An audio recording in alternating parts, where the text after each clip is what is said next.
వికారాబాద్ జిల్లా పరిధిలో కేంద్ర మంత్రి బండి సంజయ్ కుమార్ జన్మదినం సందర్భంగా బీజేపీ రాష్ట్ర కిసాన్ మోర్చా ఉపాధ్యక్షులు బూనేటి కిరణ్ కుమార్ ఆధ్వర్యంలో కార్యకర్తలతో కలిసి పరిగి ప్రభుత్వ ఆసుపత్రిలో రోగులకు అన్నదానం మరియు పళ్లు పంపిణీ చేశారు.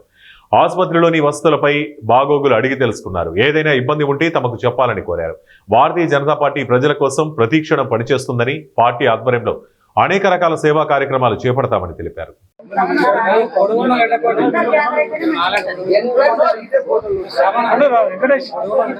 ఈరోజు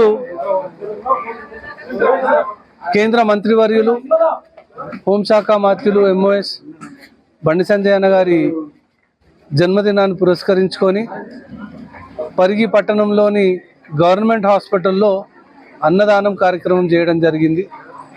దాంతోపాటు ఇక్కడున్న వసతులు కరెక్ట్గా ఉన్నాయా, ఏమైనా ఇబ్బందులు జరుగుతున్నాయా, వేరే ఇంకేమైనా వసతులు అవసరం పడతాయా, ఎక్విప్మెంట్ వైజ్గా కానీ, మెడిసిన్ వైజ్గా కానీ, డాక్టర్స్ వైజ్గా కానీ, స్టాఫ్ వైజ్గా కానీ, నర్సింగ్ స్టాఫ్ కానీ, సపోర్టింగ్ స్టాఫ్ వైజ్గా కానీ ఏమైనా ఇబ్బందులు ఉన్నాయా అని చెప్పి పర్యవేక్షణ చేసుకుంటూ